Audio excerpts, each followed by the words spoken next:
kedua, bagaimana selama ini? Apakah kita melakukan semua itu? Mengapa kita melakukan itu? Apakah kita melakukan itu karena adanya dorongan dari lingkungan atau ada dorongan yang lain? Misalnya biar tidak dipanggil di BKSDM atau nanti takut dikasih peringatan. Terkadang kita melakukan sesuatu itu karena kita menghindari rasa sakit atau ketidaknyamanan, takut dihukum, takut dipanggil ke dinas. Nah, itu menghindari agar kita nggak dapat hukuman, agar kita menghindari itu, maka kita mematuhi peraturan.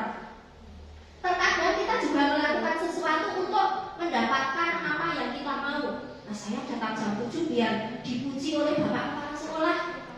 Atau saya pulangnya jam 2 agar nanti Pak Korwi lihat kita. Nah, itu kan ada sesuatu yang kita lakukan untuk mendapatkan apa yang kita mau. Pernahkah kita melakukan sesuatu untuk mendapat senyuman atau pujian? Atau kita melakukan sesuatu agar kita dapat hadiah? Atau untuk mendapatkan uang? Apalagi kira-kira alasannya kita melakukan itu? Selanjutnya, nah, ketika kita mendengar kata disiplin, yang terbenak dalam pikiran kita apa itu disiplin? Hukuman.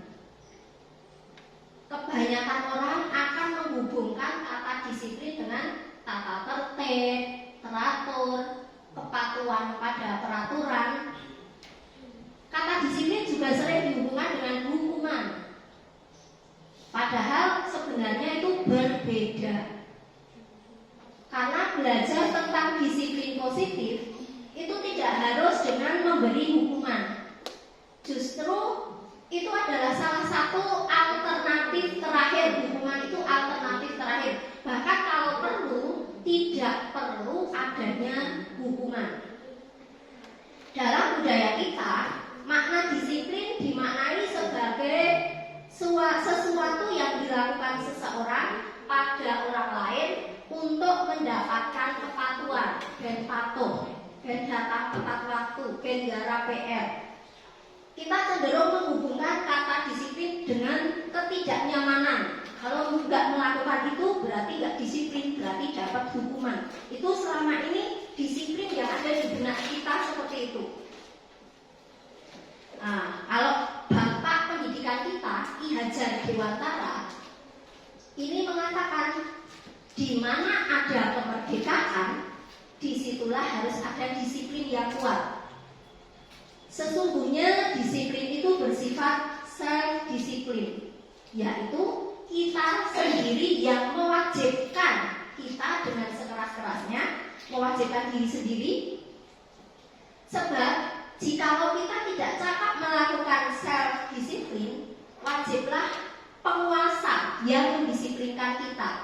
Dan peraturan demikian itu harus ada pada suasana yang merdeka.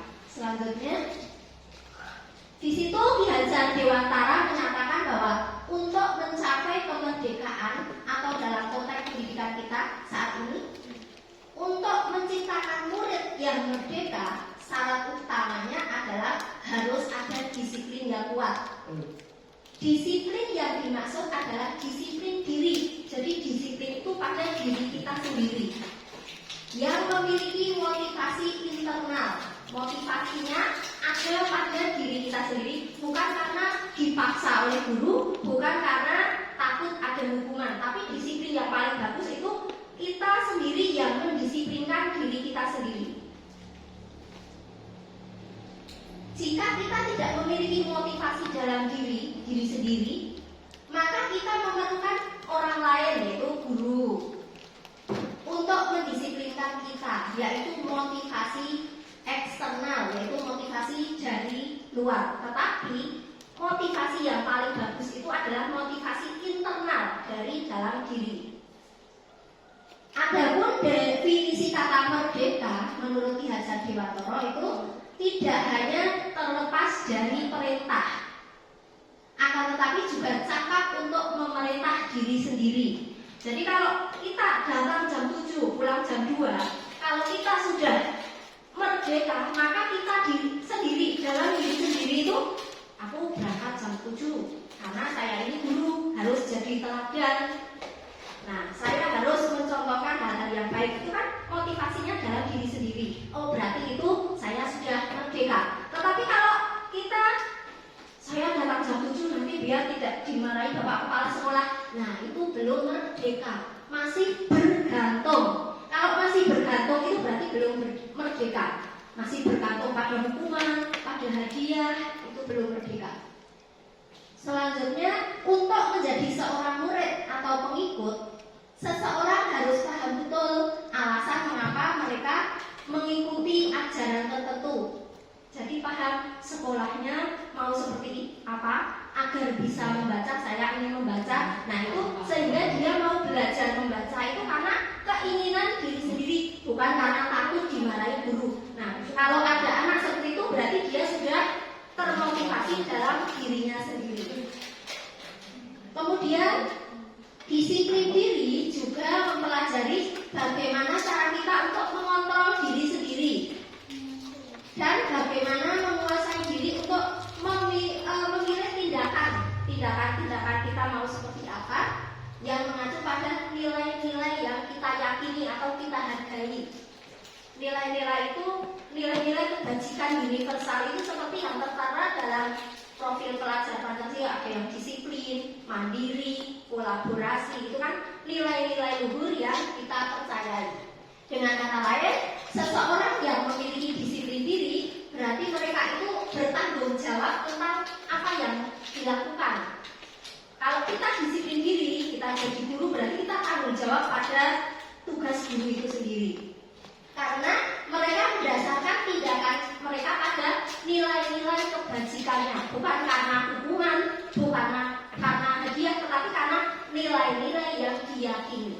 Selanjutnya, nah nilai-nilai kebajikan itu apa? Nilai yaitu sifat-sifat positif manusia yang merupakan tujuan mulia yang ingin dicapai setiap orang. Nilai-nilai tersebut diantaranya seperti yang ada di profil pelajar Pancasila, beriman, bertakwa, mandiri, bernalar kritis. Ini nilai-nilai yang bagus atau nilai-nilai kebajikan. Selanjutnya, atau ada nilai-nilai lain lagi yang selain di profil Pancasila. Nilai-nilai kebajikan itu sesuatu nilai-nilai yang bersifat positif. Contohnya peduli, rajin, integritas, keberanian, kebersihan, kejujuran, bersahaja. Nah, semua itu nilai-nilai positif dan sebagainya. Selanjutnya, nah sekarang kita akan mempelajari tentang motivasi, hukuman, dan penghargaan, kemudian restitusi. Selanjutnya, teori motivasi. Biasanya kita itu berperilaku, kita pasti punya tujuan atau motivasi. Nah, oleh Diana Gossen ini membaginya jadi 3, yaitu yang pertama, kita itu melakukan tindakan karena tadi untuk menghindari ketidaknyamanan agar tidak dihukum. Nah, biasanya ini adalah motivasi dari luar. Selanjutnya yang kedua, untuk mendapatkan imbalan atau penghargaan agar dapat hadiah. Ini juga motivasi dari luar. Dan yang ketiga, untuk menjadi orang yang mereka inginkan, tetapi kita juga menghargai diri kita sendiri dengan nilai-nilai yang kita percayai. Contoh datang tepat waktu, berarti saya harus menghargai waktu. Nah, kita datang seperti itu karena kita menghargai diri sendiri, kita menghargai waktu. Nah, itu motivasinya ada dalam diri sendiri. Itu motivasi intrinsik. Di antara tindakan kita dari ketiga motivasi itu, yang paling bagus adalah kalau kita melakukannya karena untuk menghargai diri sendiri dan nilai-nilai kebajikan yang kita percayai, yaitu motivasinya ini paling bagus yaitu dari diri sendiri. Jadi mau ada hukuman gak pengaruh, ada penghargaan juga gak pengaruh, karena kita berperilaku sesuai dengan yang kita yakini. Selanjutnya, merdeka menurut Ki Hajar Dewantara. Merdeka artinya tidak hanya terlepas dari perintah. Kita datang tepat waktu itu karena nggak diperintah, tetapi karena memerintah kita sendiri, yang memerintah diri kita sendiri. Selanjutnya, perbedaan hukuman, konsekuensi, dan restitusi. Kalau kita memberi hukuman kepada murid, berarti kita telah melampirkan murid itu seseorang yang salah atau gagal. Kamu melakukan itu, kamu salah, kamu gagal.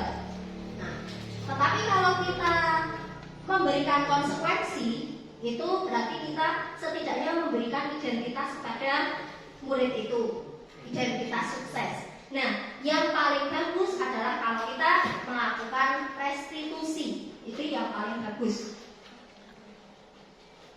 Kemudian kalau hukuman itu bersifat negatif, konsekuensi bersifat netral, dan yang paling bagus adalah bersifat restitusi, bersifat positif. Selanjutnya, nah, kita coba, Bapak Ibu bisa perhatikan, atau mau gue kertas apa dijawab dalam hati? Langsung aja tak mau buat. Oh iya, langsung aja. Nomor 1 gitu ya. Ya, nggak ada yang salah, nggak ada yang benar karena ini juga baru belajar. Nomor 1, mencatat, bisa dibaca terus urut gitu ya. Mencatat 100 kali di dalam buku kalimat, saya tidak akan terlambat lagi karena terlambat ke sekolah. Itu termasuk hukuman atau konsekuensi kalau menurut Bu Titi? Mencatat 100 kali, saya tidak akan terlambat lagi. Kira-kira itu hukuman atau konsekuensi? Ya, Pak. Saya termasuk hukuman. Oke, baik. Lari mengelilingi lapangan basket 2 kali karena terlambat hadir di sekolah. Hukuman. Baik. Murid diminta untuk push up 15 kali karena tidak menggunakan masker ke sekolah. Hukuman.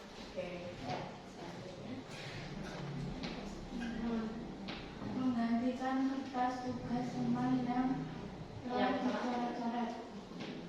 Hukuman atau konsekuensi juga ya? Konsekuensi. Oke.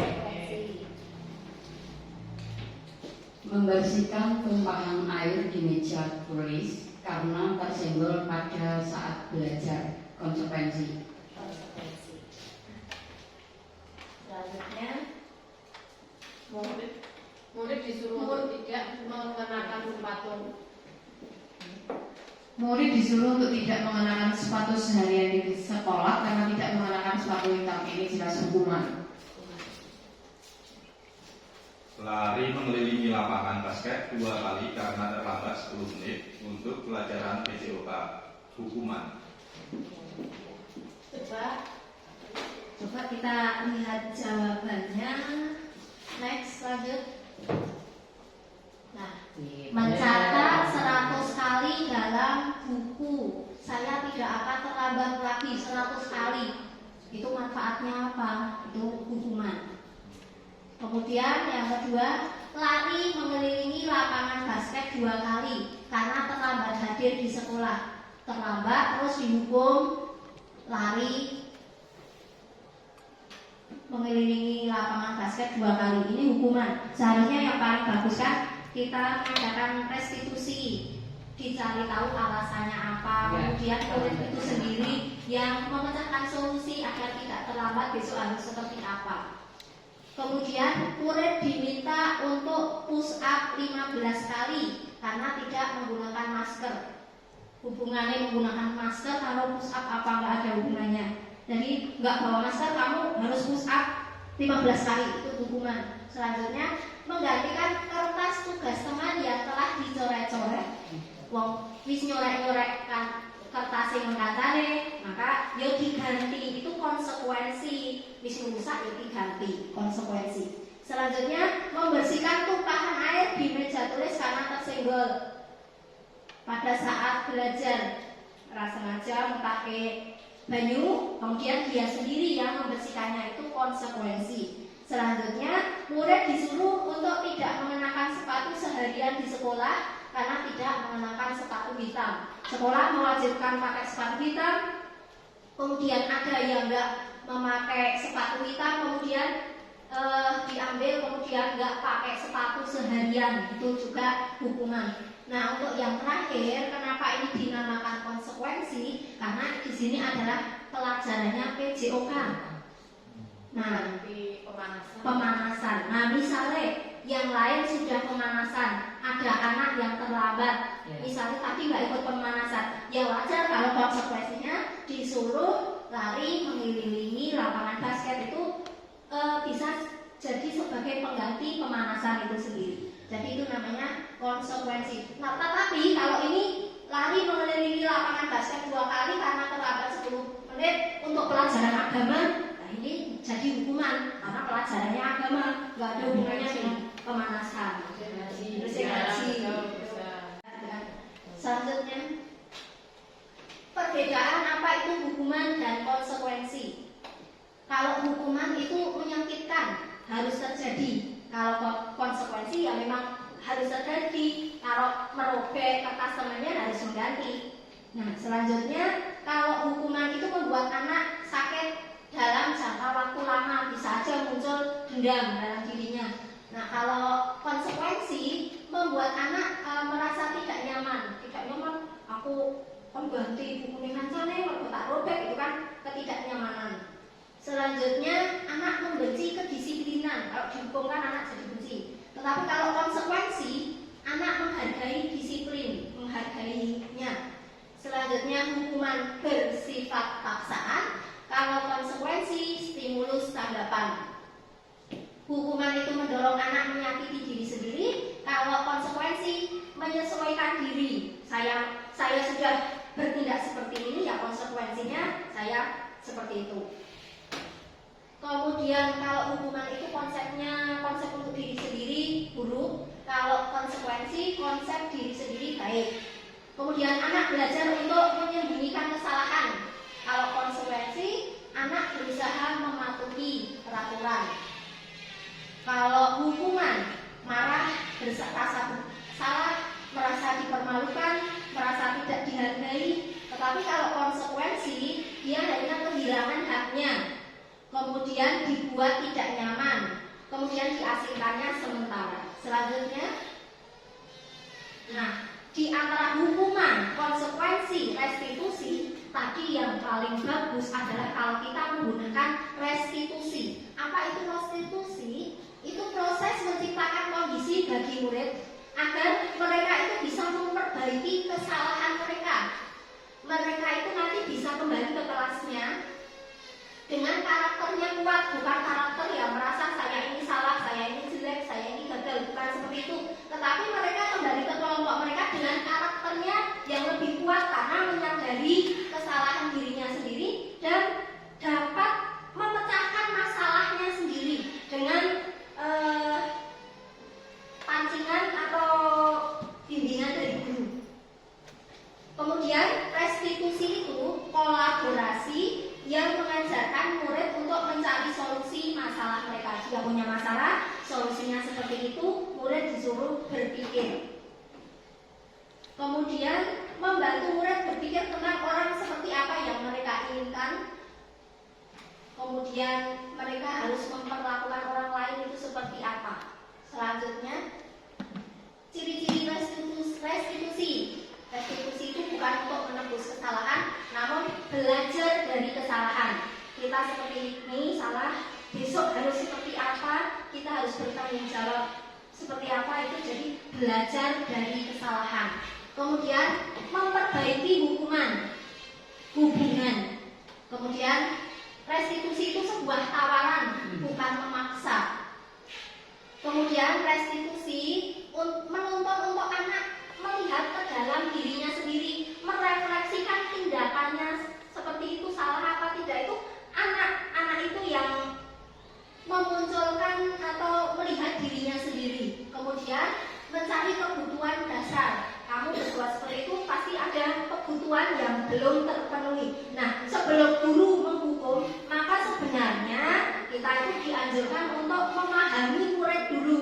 Dia bolos misalnya, kita sebenarnya disuruh membiayai murid itu bolos, ada kebutuhan dasarnya apa yang belum terpenuhi. Nah, sebenarnya kita harus belajar tentang psikologi anaknya itu sendiri.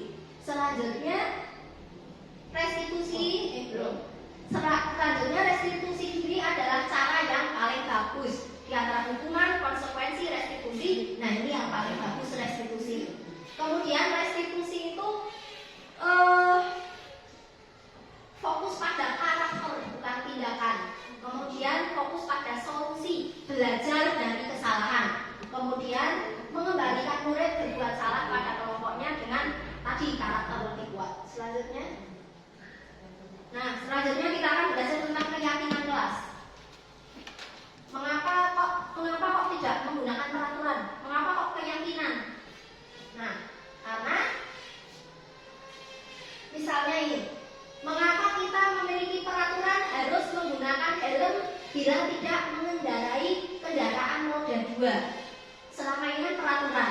Jadi kalau kita memakai helm, karena ada polisi takut ditilang, di Bruno kita nggak memakai helm karena nggak ada polisi, dan kita hanya terpantang pada aturan. Tetapi seandainya kita memiliki keyakinan memakai helm agar kita terlindung kalau jatuh kepala tidak terbentur.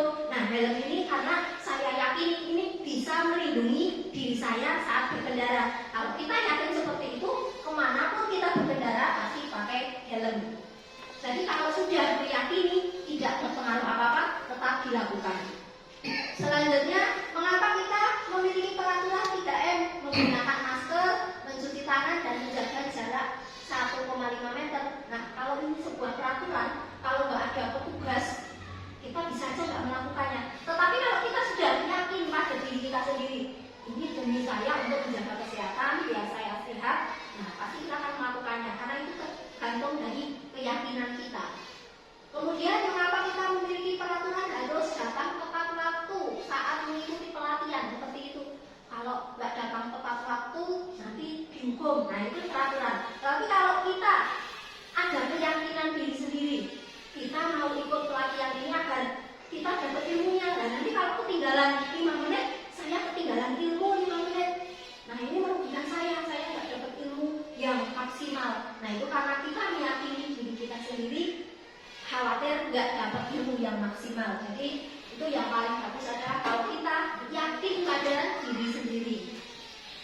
Untuk mendukung motivasi intrinsik, kembali ke nilai-nilai atau keyakinan yang lebih menggerakkan seseorang dibandingkan kalau hanya peraturan-peraturan saja. Selanjutnya, nah, diawali dari peraturan kelas.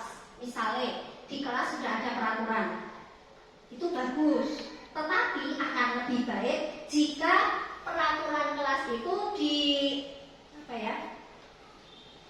diubah atau diadaptasi menjadi keyakinan kelas. Sudah ada peraturan kelas, diadaptasi ke keyakinan kelas. Nah, karena kalau sudah ada keyakinan kelas, nanti akan terbentuk lingkungan sekolah yang positif. Kalau lingkungan sekolahnya sudah positif, maka nanti akan menjadi sebuah budaya yang positif. Selanjutnya, bagaimana cara pembentukan keyakinan sekolah atau kelas? Keyakinan kelas ini sebenarnya sifatnya abstrak daripada peraturan.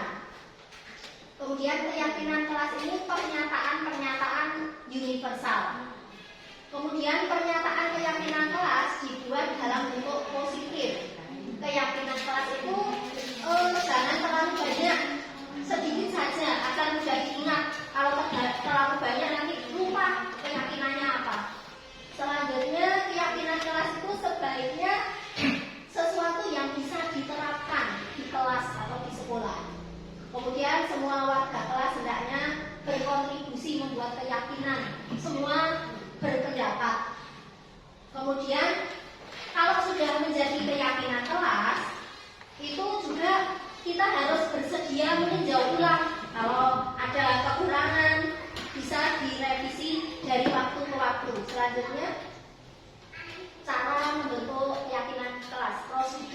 yang pertama, mempersilahkan murid-murid untuk berpendapat. Keyakinan kelasnya seperti itu, seperti apa?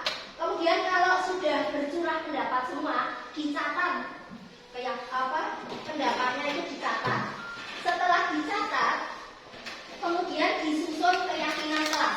Kalau tadi ada murid yang usul keyakinan kelasnya, jangan berlari di kelas atau koridor. Kalau jangan berlari di kelas atau koridor, ini kan kalimat negatif. Akan bagus kalau kalimat itu diganti jadi positif. Berjalanlah di koridor. Itu maksudnya jangan lari, tapi diubah jadi hal positif. Berjalanlah koridor. Kemudian tinjau kembali daftar tadi curah pendapat murid itu ditinjau. Selanjutnya tinjau ulang keyakinan sekolah secara bersama-sama dengan murid. Seharusnya setelah beberapa peraturan telah disatukan menjadi beberapa keyakinan, misalnya tadi peraturannya 10, setelah jadi keyakinan kelas bisa aja menjadi 5. Sebaiknya keyakinan sekolah tidak terlalu banyak, bisa 3 sampai 7 saja. Hal ini dimaksudkan agar mudah diingat. Kemudian setelah keyakinan sekolah selesai dibuat, maka semua warga kelas dipersilakan untuk meninjau ulang, menyetujui dan ditandatangani. Semua menandatangani, termasuk guru menandatangani, semua warga sekolah menandatangani, atau kalau di kelas ya semua murid menandatangani. Kemudian keyakinan sekolah bisa diletakkan di dinding kelas agar bisa dilihat semua murid. Selanjutnya, nah coba kita perhatikan, ini ada yang hijau dan ada yang putih, sama-sama bertuliskan kesepakatan kelas. Nah, kita disuruh membedakan ini mana yang kesepakatan, mana yang peraturan. Kalau yang warna hijau itu peraturan apa kesepakatan? Peraturan. Soalnya datang tepat waktu, menjaga kebersihan sekolah itu identik dengan peraturan. Walaupun di situ tulisannya kesepakatan, tetapi kalau dilihat kalimatnya itu peraturan. Memerintah datang tepat waktu, menjaga kebersihan. Nah, itu sudah bagus, tetapi akan lebih bagus lagi kalau itu diadaptasi menjadi kesepakatan. Nah, kesepakatan kelas, misalnya kami guru dan murid saling menyayangi. Kemudian kami murid semangat belajar. Kami murid yang peduli dengan teman-teman. Nah, itu kesepakatan kelas. Selanjutnya, nah, nggak paham per poinnya, sudah disepakati seperti ini, tapi saya bingung, ini maknanya apa? Nah, agar semua warga kelas dapat memahami pernyataan kesepakatan kelas itu, maka selama seminggu, kan kesepakatan kelas dibuat di awal pelajaran, itu bagus. Nah, selama seminggu awal itu dapat didedikasikan untuk pendalaman atau keyakinan. Maksudnya poin 1 itu seperti ini dengan contoh kegiatannya. Nah, untuk mendalami ini bisa menggunakan tabel Y dan tabel T. Contoh tabel Y. Next. Nah, contoh tadi saling menghormati. Kesepakatan kelasnya saling menghormati. Bocah nggak mungkin ngomong piye kan nggak mungkin. Nah, itu harus didalami bisa didalami dengan tabel Y dan tabel T. Contohnya, terdengarnya satu orang berbicara, yuk saling bantu, kita bisa selesaikan ini bersama. Nah, itu contoh tindakannya itu seperti itu. Kemudian tolong ya, permisi, boleh saya pinjami. Nah, itu contoh tindakannya atau contoh kegiatannya. Kemudian hormatnya akan tampak seperti datang tepat waktu. Tidak seperti atau tidak tampak seperti sering hadir terlambat. Selanjutnya, nah ini peraturannya merubah peraturan